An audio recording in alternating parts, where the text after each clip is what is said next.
The bakery was started in 2019 by our Sufi Muslim community. It's part of the Al Miraj Sufi Center, which has a bookshop and a spiritual place of worship.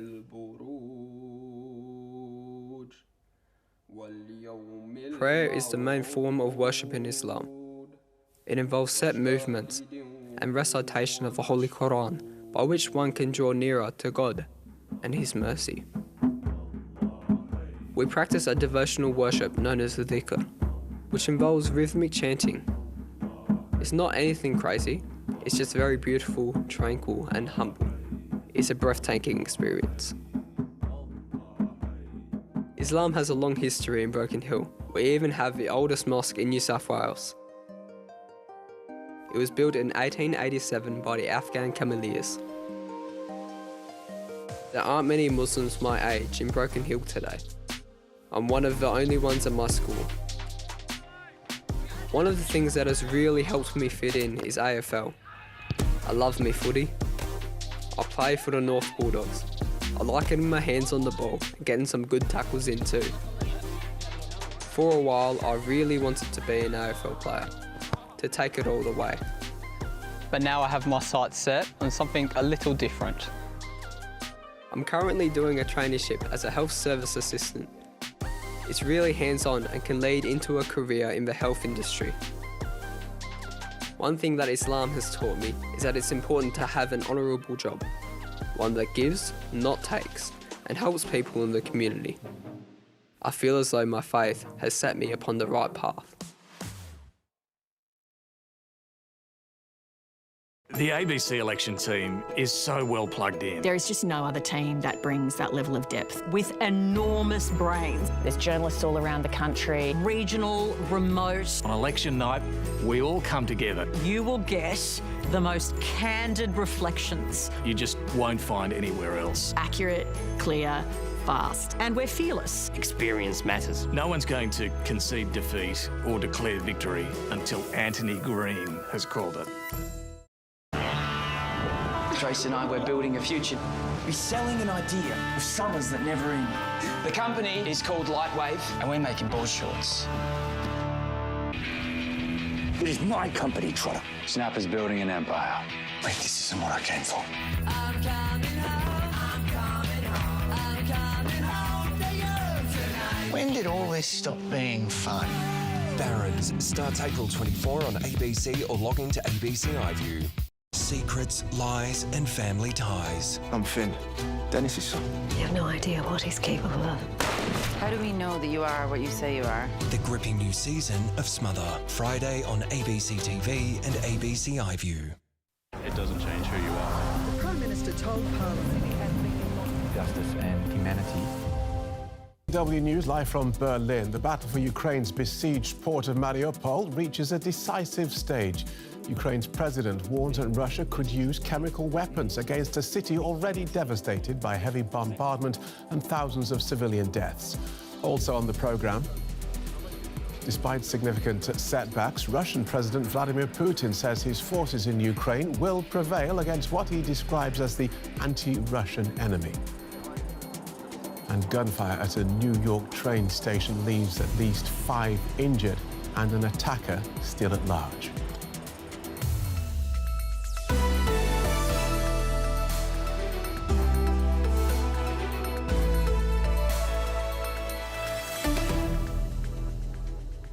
I'm Phil Gale. Welcome to the programme. Russia's assault on the besieged port city of Mariupol appears to be entering a decisive phase. US military analysts say Russian forces are nearly in full control of the city and closing in on trapped Ukrainian forces. Russian strikes have been pounding Mariupol for weeks, killing more than 20,000 residents, according to the mayor. Capturing the port would give Russia complete control of the Sea of Azov's coastline and connect its forces in Ukraine's south and east. Analysts also say the port city of Odessa is high on President Putin's new list of military targets. But the residents there are ready to defend their city, even underground, as DW correspondent Jan-Philipp Schultz reports. Well, DW correspondent Nick Connolly is in Ukraine's second largest city, Kharkiv. I started off by asking him about the situation there. Well, as you can see, Kharkiv is basically a shadow of its former self. It's 5 p.m. here and it's totally empty. Just a few passers-by occasionally visible on the streets. Behind me, the regional government headquarters that was destroyed in a Russian missile attack right at the beginning of this war, and the Russian soldiers are still very close, within a few dozen kilometers of where I'm standing now. So unlike Kiev, where it feels like some kind of normality is returning and where those Russian troops have withdrawn quite significantly in recent weeks, Kharkiv very much still on the front lines. Basically every couple of minutes you can hear some artillery in the background. It's often difficult to really work out where that is, but it does, really bring home quite how close war is here. For now, still lots of people staying here. Not everyone has got out, but there is lots of speculation about whether Russia will now try and up its attempts to take Kharkiv as well as a kind of symbolic target, and expectation of more people trying to get out in a hurry in the days to come here. Okay, and then down in the south in Mariupol, Russia seems to be intensifying its attacks there. Indeed, and it seems, if the reports we're getting are true, that the remaining Ukrainian forces have been split in two, and now one of the main places they still are is a steelworks with lots of underground tunnels, lots of places to hide, and to hide from shelling and bomb attacks. So that was one of the reasons why we'd heard speakers for the pro-Russian separatists in Donetsk suggesting that chemical weapons be used as a way of trying to get at those Ukrainian soldiers, those Ukrainian troops still able to hide from the worst of the artillery. So that was really a sense now that they are trying to push home that advantage and to take Mariupol in its entirety as soon as possible, to free up troops to then be able to attack further north along a wider front in Donbass, in places where the Ukrainian army has been holding up pretty well in recent weeks. And how credible are those allegations that Russian forces used chemical weapons?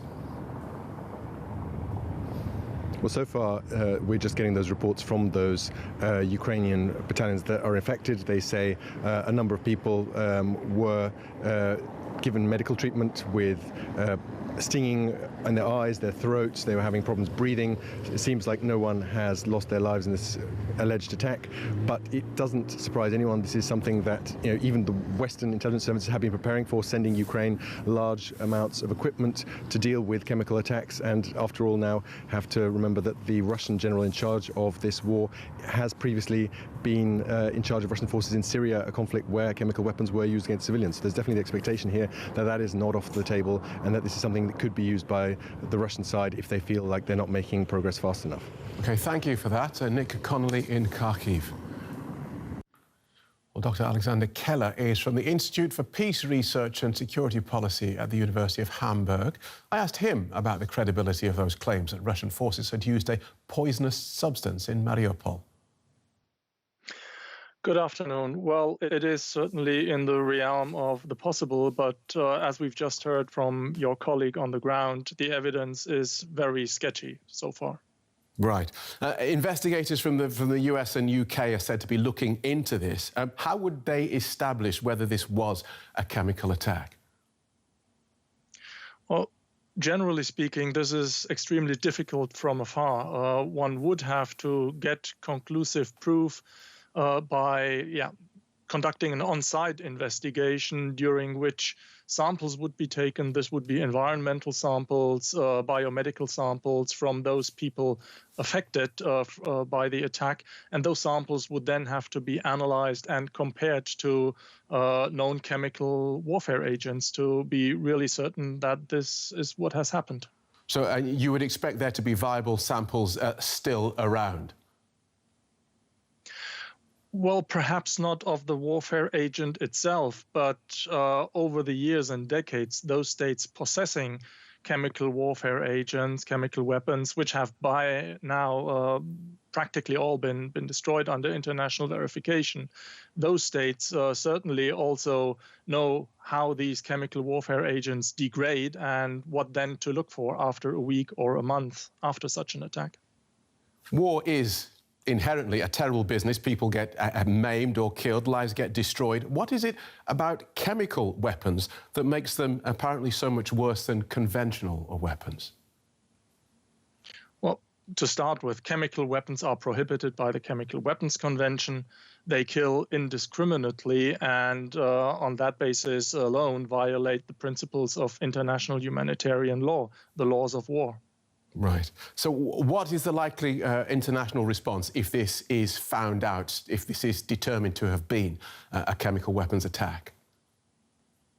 Well, I would expect, and we are already seeing it just at the mere possibility that we would hear lots of condemnations, and rightly so, if this were proven to be a chemical weapon attack.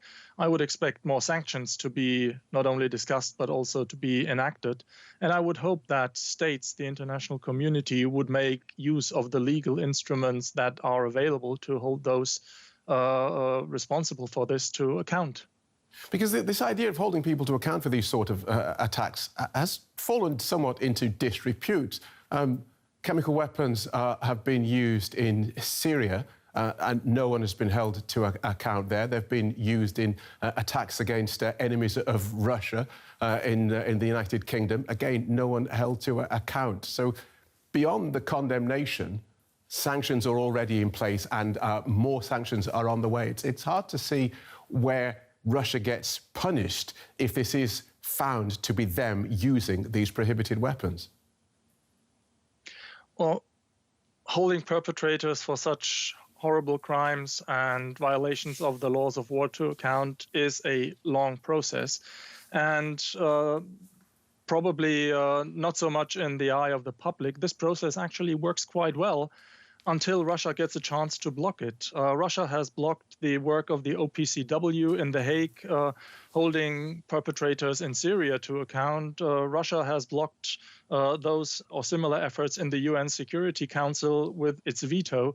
So I think it would be a mistake to criticize these processes when it is only one culprit who blocks the process from being conducted until the end. OK, thank you so much for joining us and explaining that, Dr. Alexander Keller from the Institute for Peace Research and Security Policy. You're very welcome. Meanwhile, Vladimir Putin has announced that his country's military campaign in Ukraine will continue until its objectives have all been met. Speaking after talks with his ally, the Belarusian leader, Alexander Lukashenko, the Russian president described talks with Kyiv as being at a dead end.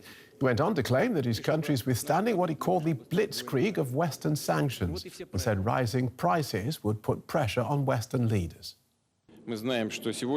We know that today our officers are taking part in a special military operation in Donbass in Ukraine, helping the Donbass People's Republics. They are acting bravely, professionally, and are effectively using the most modern weapons that have unique characteristics. Let's take a closer look at that speech with Vladimir Esipov from DW's Russia service here in Berlin. Welcome, Vladimir. So, what we heard from Mr. Putin there sounds like a president trying to put a positive spin on a war that was supposed to be over quickly. What did you make of what he had to say? Well, first of all, there is no such thing in the Russian public opinion as a war itself. So the word war is prohibited in Russia.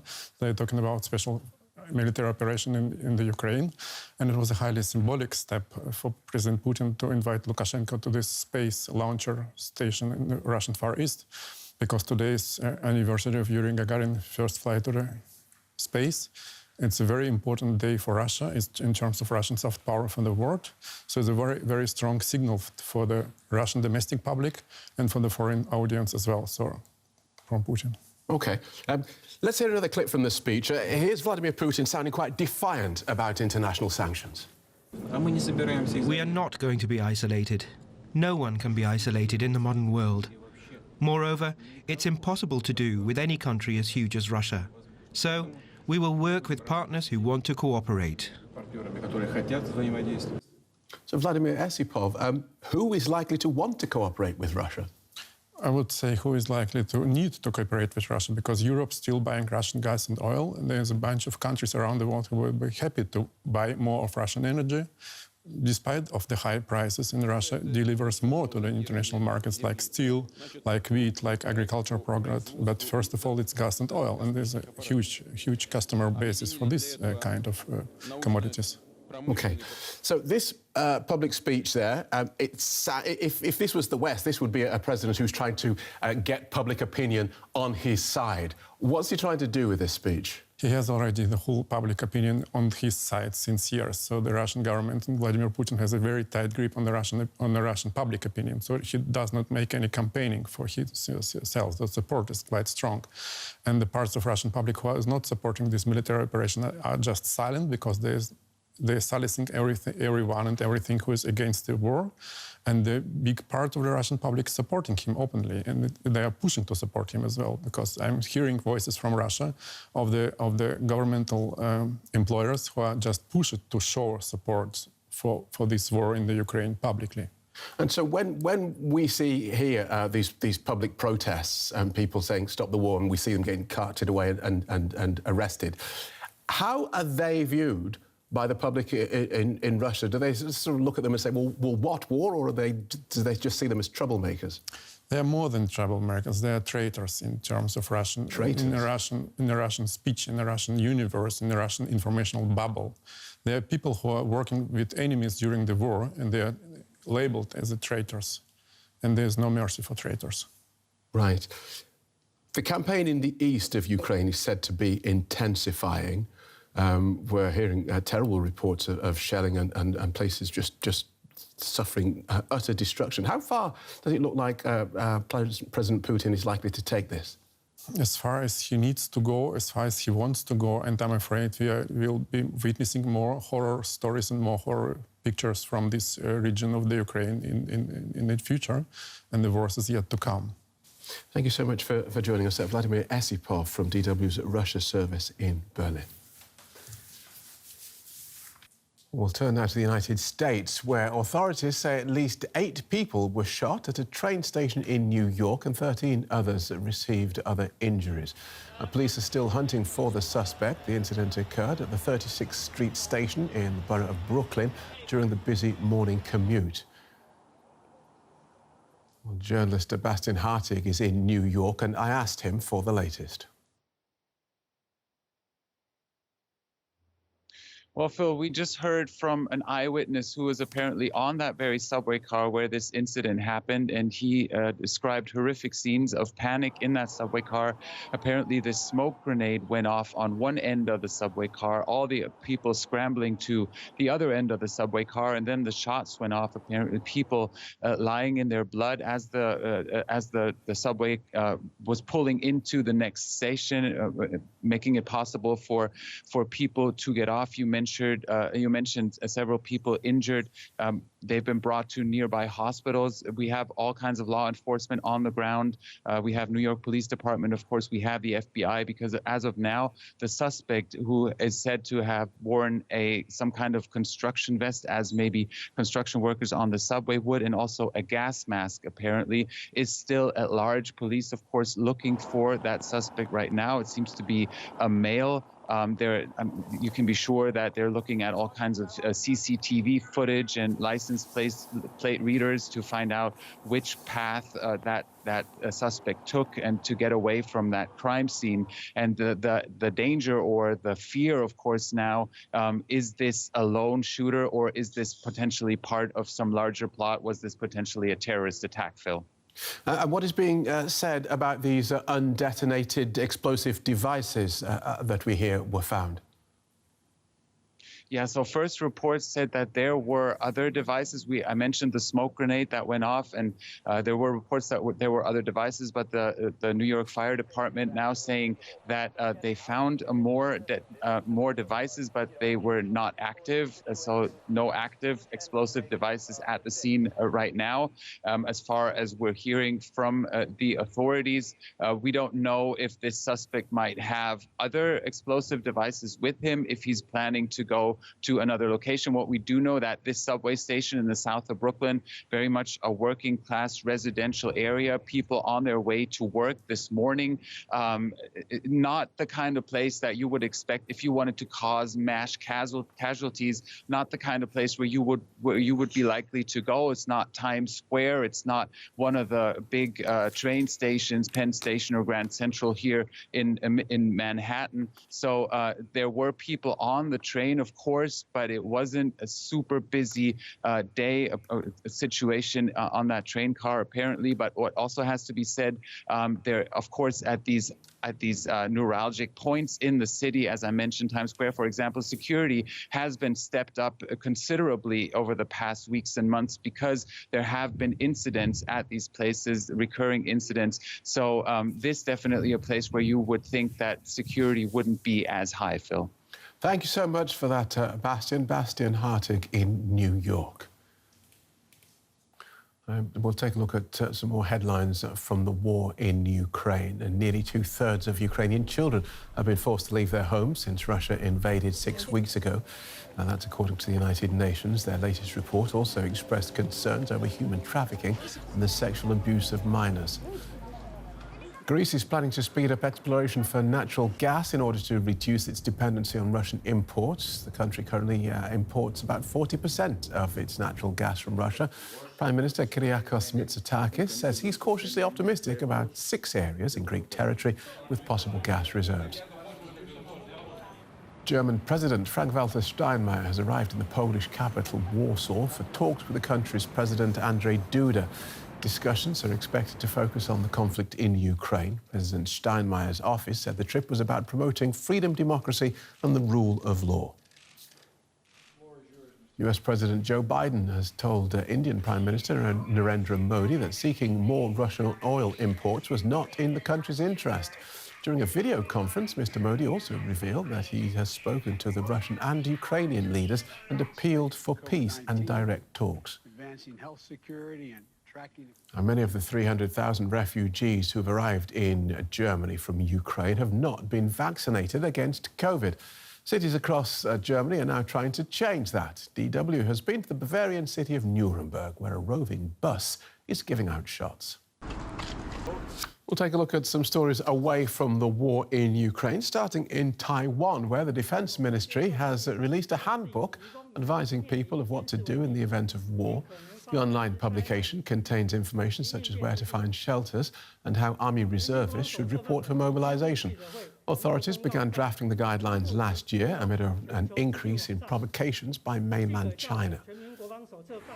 At least 42 people have been killed after a tropical storm caused severe flooding and landslides in the central and southern Philippines. People are still missing as rescue efforts continue. Around 30,000 families have been displaced. Indian military forces have rescued the last of almost 50 people who were trapped on a cable car after a fatal collision. One person was killed in the incident in western India's remote hill territory when one of the cars became disconnected from its cable.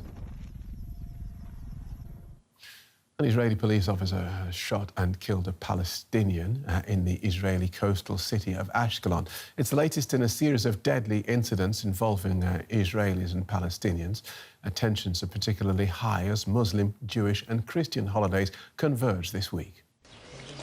Fearing more bloodshed, Israel continues to ramp up its counterterrorism efforts in the occupied West Bank. The situation in the region has been increasingly tense after Palestinian-launched attacks in Israel that left 14 Israelis dead in recent weeks. Within the same period, about the same number of Palestinians, including assailants, have also died. One of them was 17-year-old Mohammed Sakarni, who Israeli officials say was involved with his family in an exchange of gunfire with Israeli forces. Hundreds of Palestinians came to mourn him in the West Bank. The army is spiteful of every Palestinian. They just kill anyone they come across. It's a hateful army. Human rights groups and some officials have accused Israel of using excessive force. In some cases, they say the Israeli army has injured or killed people who were not involved in violence. All of this comes during the Muslim holy month of Ramadan, when tensions tend to run high. Last year, clashes during Ramadan led to 11 days of war in the Hamas-ruled Gaza Strip. This year, Ramadan coincides with Passover, a major holiday for Jews, which might add even more tension. This is DW News, live from Berlin. Here's a reminder of our top story. Ukrainian officials fear tens of thousands of civilians in the port city of Mariupol have been killed. Russian forces have been pounding the city for weeks and may be poised to take it. Don't forget, you can always get DW News on the go. Just download our app from Google Play or from the App Store. That'll give you access to all the latest news from around the world, as well as push notifications for any breaking news. And if you're part of a story, you can also use it to send us photos and videos of the action. That's it, you're up to date. I'll have more world news at the top of the hour. Marissa Chan has News Asia in just a moment. Have a good day.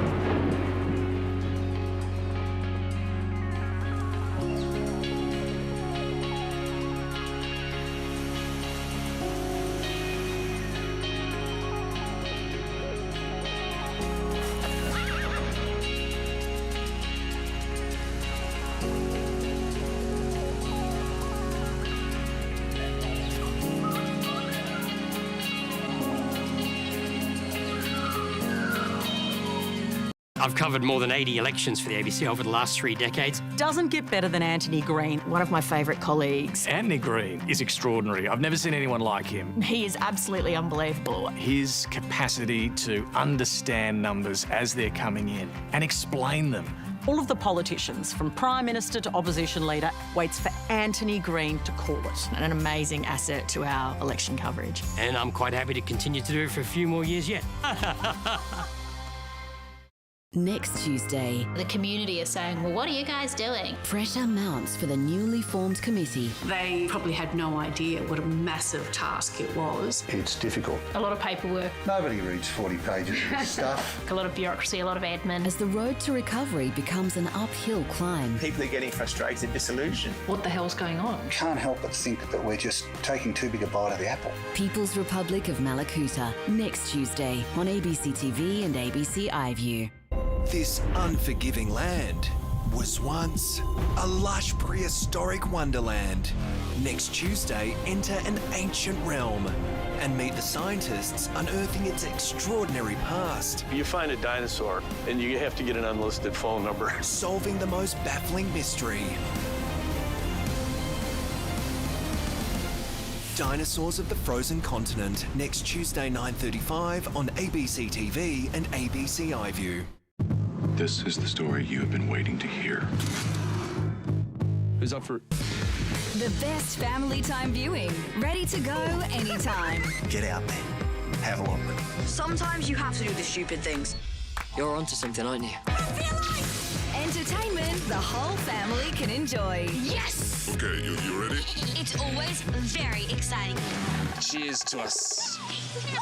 Stream for free. Log in to ABC iView.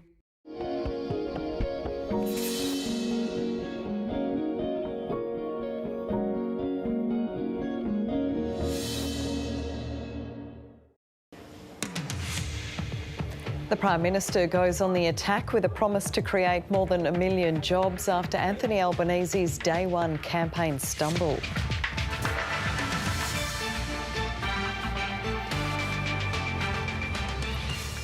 Fears Russian forces may have used chemical weapons in Ukraine. Tragedy at Sydney's Royal Easter Show, a teenager stabbed to death during a wild brawl. And the AFL begins the search for a new boss after Gillan McLachlan announces he's stepping down.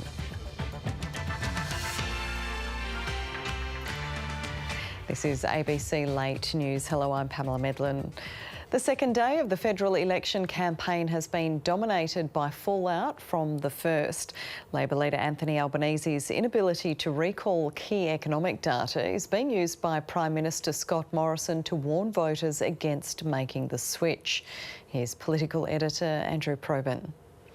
Do I need to wear those over top of these, do I? Scott Morrison claims he's the steady hand that doesn't quite fit me. Whoops. The economy needs right now. Still working? The Prime Minister busy working over his opponent's first day campaign gaffe. This is about whether people are good at managing the economy.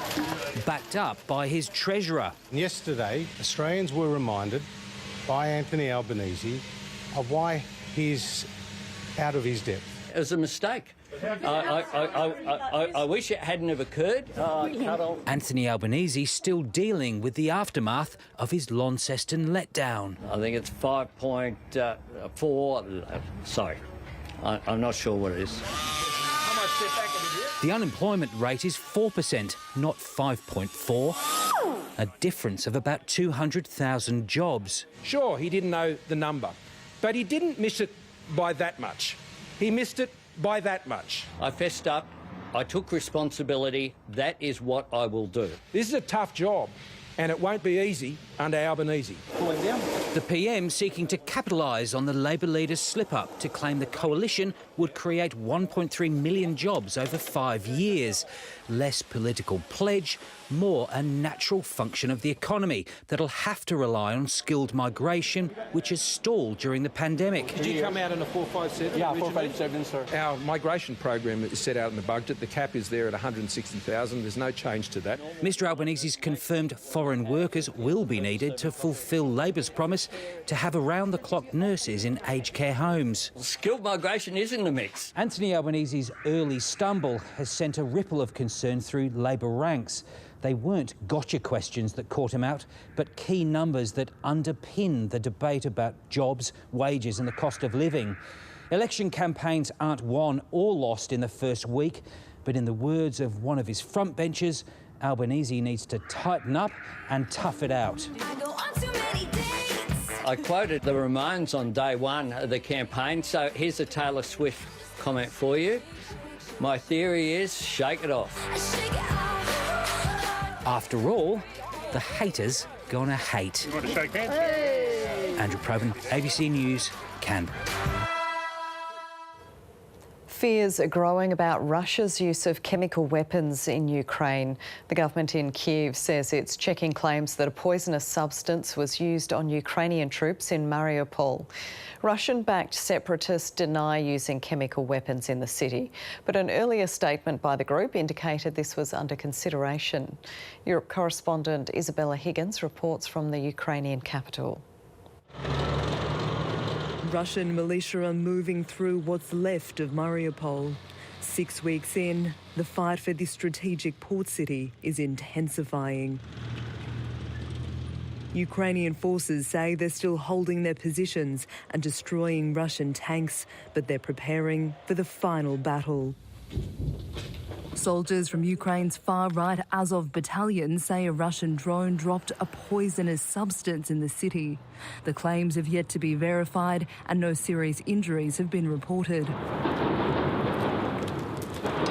But fears that Russia will deploy chemical weapons are growing. Kremlin-backed separatists are now suggesting it could bring victory in Mariupol. One of the spokesmen of the invaders said they were considering using chemical weapons against the defenders of Mariupol. We take it very seriously. There are extremely concerning reports out of Ukraine this morning in relation to the use of chemical weapons by Russia. If they are confirmed, that will be a further wholesale breach of international law. As Russia gears up for a major offensive in the east, the cities here are being shelled. Rescue workers are battling to contain fires in Kharkiv. Dozens of attacks in the past few days have decimated neighbourhoods. We were building this house for our whole life. Everything was burned down. Near Kyiv, the village of Makariv knows the horrors of Russian occupation. They found the bodies of more than 130 locals. Half of the town's buildings were either damaged or destroyed. This is a village. There are homes and a hospital here. These are not military facilities. People's lives are ruined.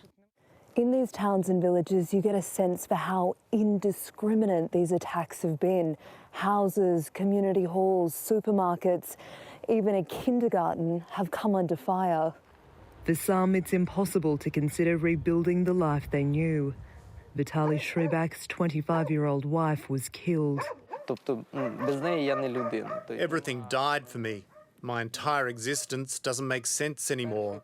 I don't know what to do now. I'm not human without her. The horrors of this war are being revealed with each day. But for those in the east, there's also the terrible dread that the worst of it is coming to them. Isabella Higgins, ABC News, Kiev.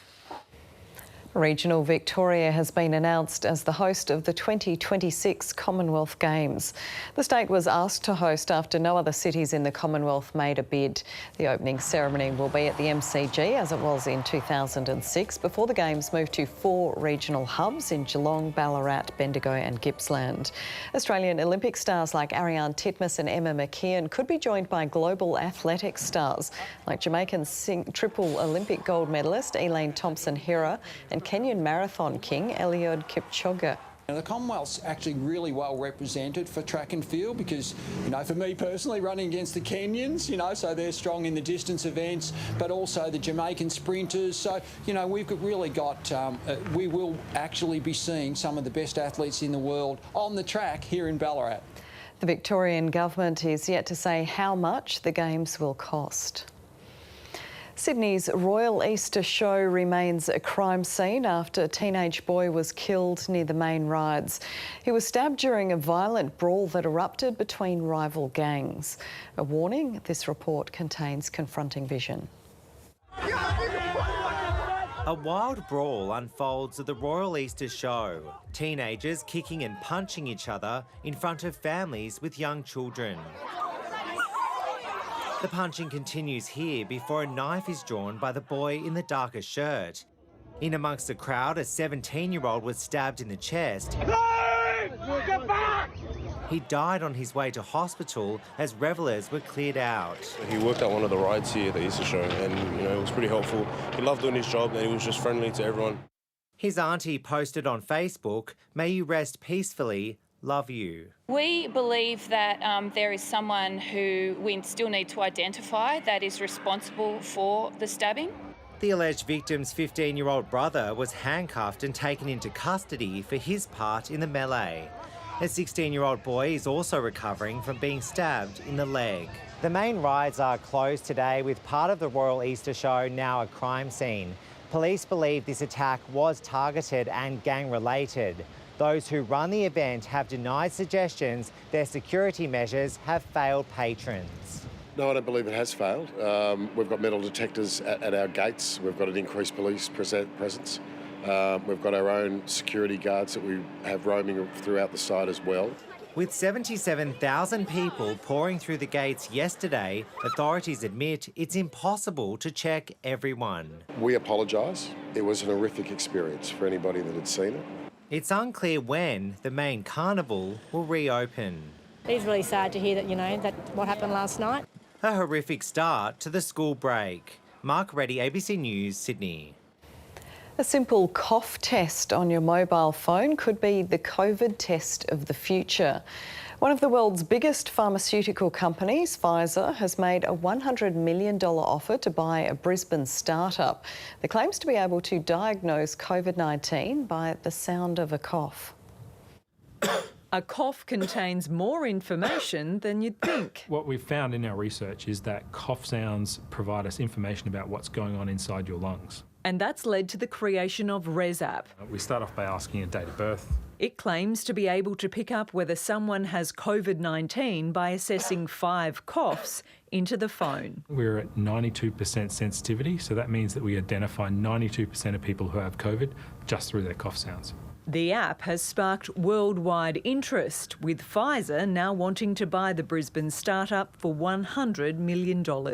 We're really excited about the opportunity that Pfizer represents. In a statement, Pfizer said the acquisition adds to its growing digital capabilities and will bolster its efforts to pave a new era for digital health. We developed a whole swathe of algorithms to see how well each one would detect the COVID signature that we're looking for, which is present in the coughs of people with COVID. 28-year-old Jack Hansen was part of the team that cracked the algorithm that allowed the app to work.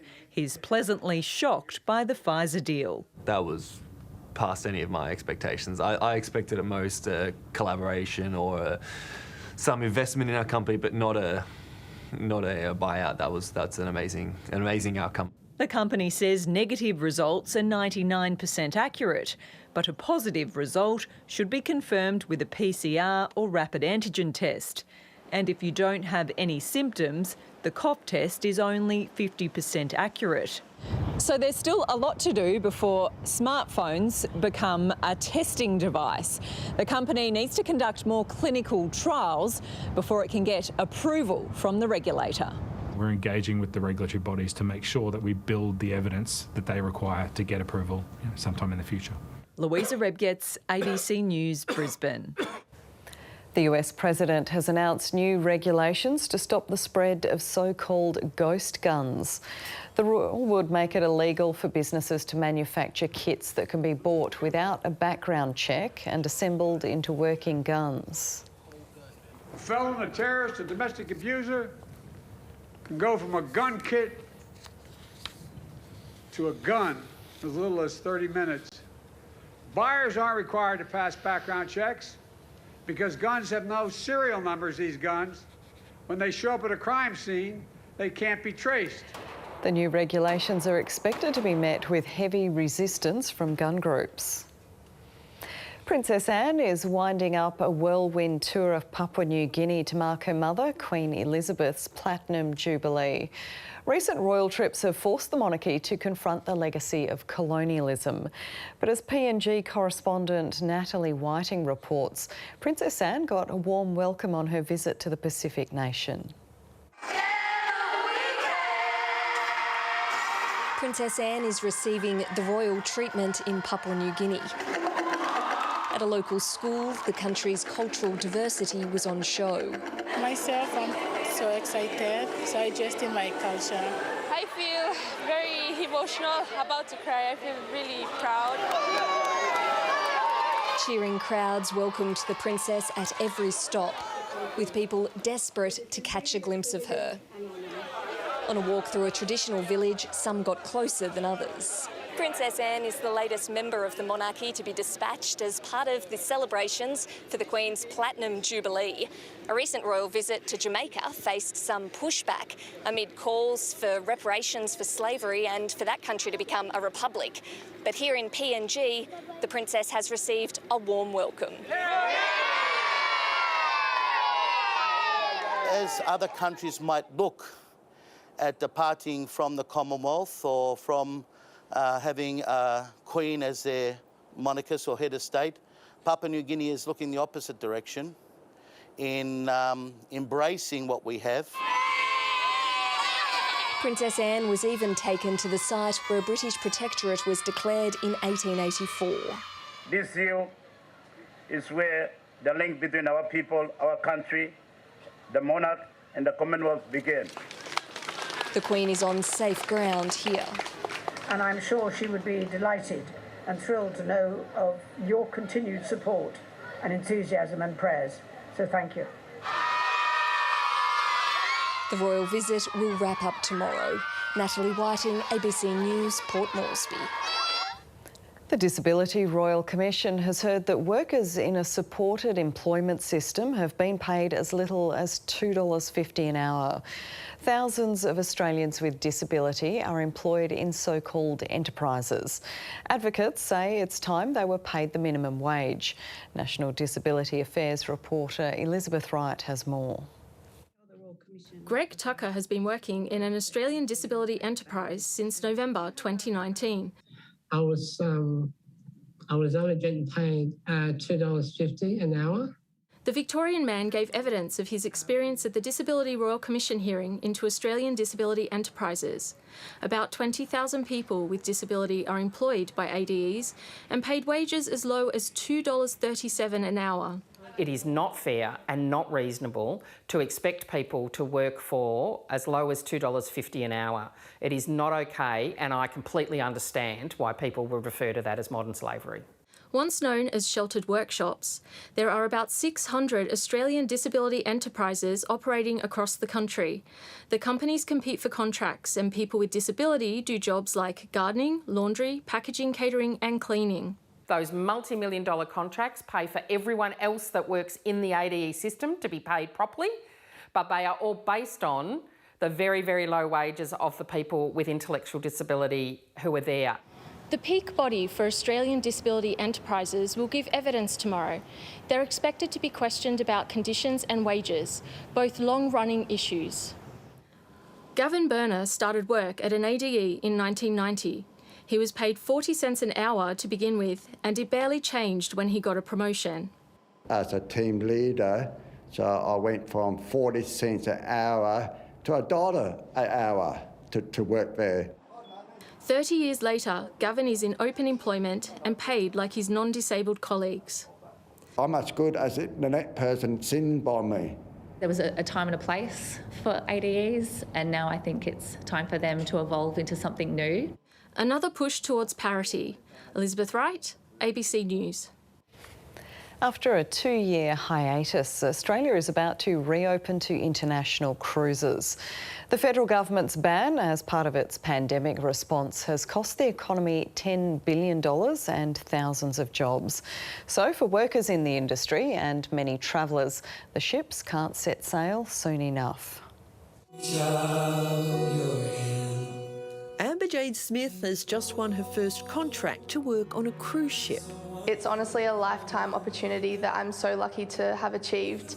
The 18-year-old will set sail later this year. Because I'm fully vaxxed, I feel like that takes away a lot of the nerves moving on to cruises with COVID happening. Australia's cruise industry will reopen on Sunday after a 2-year ban. At the start of the pandemic, an outbreak on the Ruby Princess left nearly 30 dead and infected more than 600 others. Since then, locally, the industry has lost $10 billion, putting more than 18,000 direct and indirect jobs at risk. Before the pandemic, spending by cruise ship passengers in Australia was worth $1.4 billion a year. That's the travel agents, the tour operators, the food and beverage suppliers, the hotel and accommodation sector, transport providers. The industry says passengers must be vaccinated and follow COVID safety measures on board. More than 80% of the world's cruise ship fleet is already in operation and more than 7 million people have already sailed. But the industry faces challenges like more COVID outbreaks and high costs. It's a concentrated group of people. It's hard to do the tyranny of social distance, if you like, so it's going to spread pretty quickly. The virus is not going to stop Jodie Paulin from taking to the high seas. Oh, it's just going to be the biggest celebration, isn't it? I can't wait to get back on board. It's bon voyage for Jodie in May. Sue Lannon, ABC News.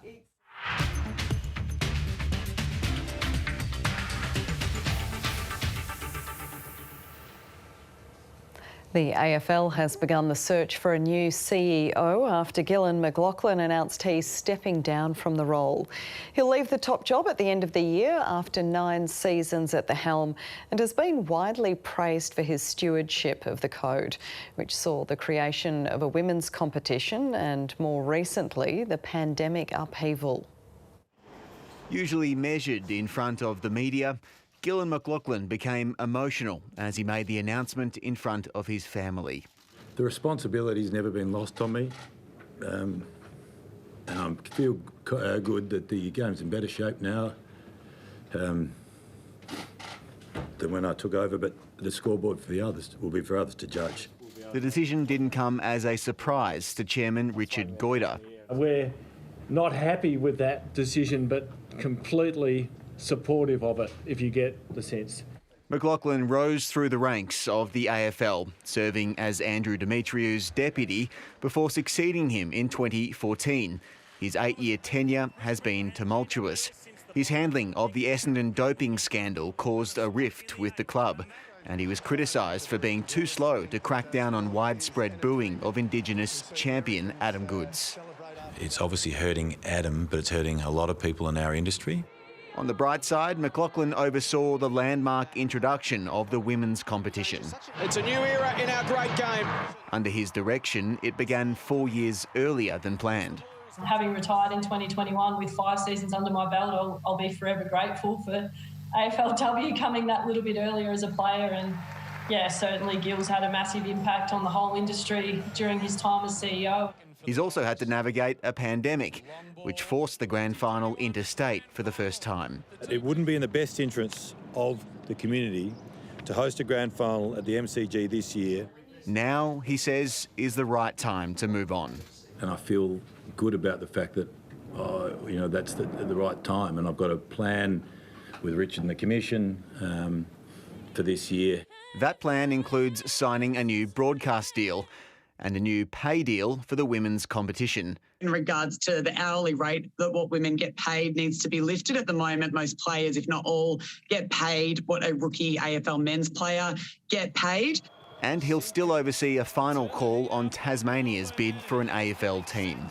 Gillan McLaughlin says he made the decision now to make sure there's clear air as the AFL begins the process of finding and appointing a successor over the coming weeks and months.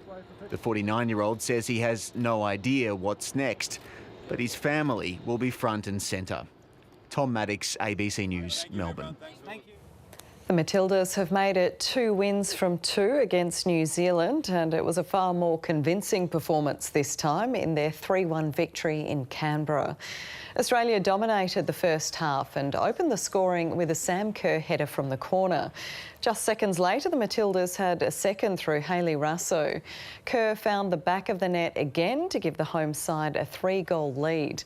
New Zealand pulled one back right on half-time but couldn't make any further inroads into Australia's advantage. The West Coast Fever has suffered its first loss of the Super Netball season, going down to reigning champions, the Melbourne Vixens, by 9 goals. The clash of the league's top 2 sides lived up to its billing as the Vixens edged their way to a 6-goal quarter-time advantage. The Fever hit back in the second quarter, briefly taking the lead, but the Vixens' shooters were on form and kept their team ahead at the half. Melbourne increased its lead in the third. The Fever was unable to work back into the game, with the Vixens running out winners 75-66. 3-time world champion Mick Fanning has progressed to the round of 32 at the Bells Beach Pro. The 40-year-old wildcard is competing in the event for the first time since he retired in 2018. The 4-time Bells winner finished second in the elimination heat, which was enough to progress. And look at this full wrap back into the pocket for Mick Fanning. Resets back up and over the foam. Starting to warm up, jumps over this little crease through the wave, but he saw more work down here. Sally Fitzgibbons remains in contention for a 3rd Bells title after winning her elimination heat. And now the weather with Paul Higgins.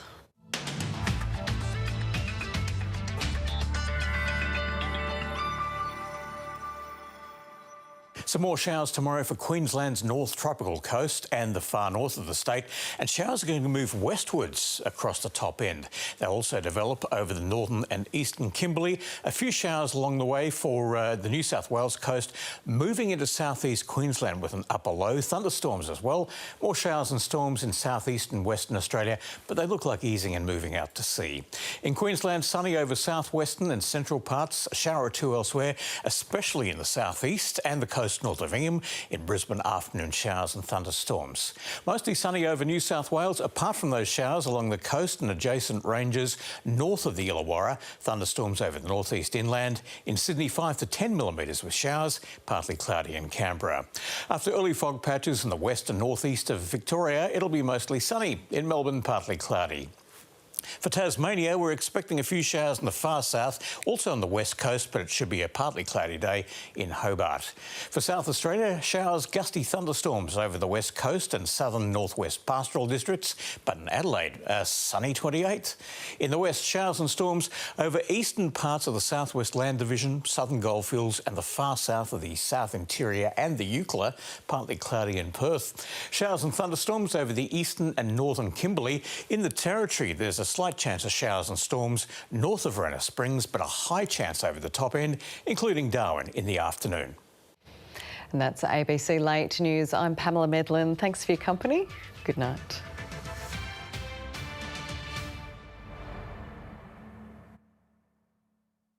Every Thursday on Q&A, your questions get the nation talking. I would question whether it is actually a political hit job. Scott Morrison would have to be, in my opinion, the worst Prime Minister the Liberal Party has put up since Billy McMahon. Steph, you used to want to be a politician. I know, what a loser. Thanks a lot, Steph. Coming up, Stan Grant is joined by Osher Ginsberg, Andrew Bragg, Chris Bowen and Megan Davis. Q&A, Thursday 8:30 on ABC TV and ABC iView. Inside the secret world of Israel's ultra-Orthodox. While men worship, wives are expected to serve. We'll meet some of the men who feel they should never have to work. אני מכוון להיות בן אדם שיודע ותשאל אותי בכל הלכה שלא יהיה בארון ואני אוכל לענות לך, זה החלום שלי. But the pressure is mounting for them to adopt modern ways. A culture war between Jews themselves. Foreign Correspondent, Thursday at 8 on ABC and ABC iView. The amateur archaeologists that unearthed the discovery of a lifetime. As we started digging, we found that it was actually a complete humerus of a mammoth. It's a great thrill, isn't it? It is. Yeah. Sparking interest from Sir David Attenborough. Very careful excavation can reveal a lot of details. And leading experts. This is a point in history where something happened. Attenborough and the Mammoth Graveyard. It's like a time travel through the gravel. Oh, that is just incredible. Monday 8:30 on ABC TV and ABC iView. Snap, we got to stop running the business out the back of my van. Not sustainable. I've sustained you so far. We're on the edge of being a proper business. We could be talking about the waves. What are you doing? We're selling an idea of summers that never end. When I'm out there, just me and the ocean. Trace and I, we're building a future. The company is called Lightwave, and we're making board shorts.